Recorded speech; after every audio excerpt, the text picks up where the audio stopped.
So needed to make this, which is a undercarriage shroud for a truck. Fits over the axle like that and guards all the engine and hoses. This is plastic and it's all smashed to bits with hitting one thing. Not me, but one of my customers.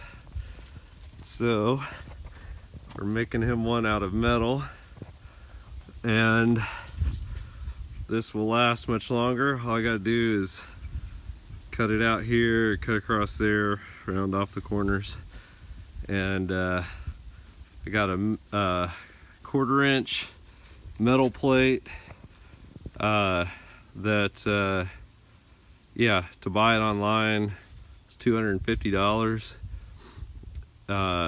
Maybe the cheap one about $175, and this was 25 bucks and about 10 minutes of work.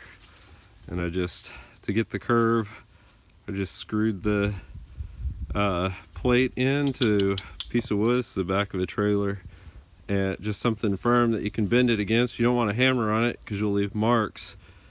Make a line where the center of the fold is on here, transfer it to here, and then make that even with the top of the trailer like that, and then just with a little bit of pressure up there, you can get a real nice curve with no kinks.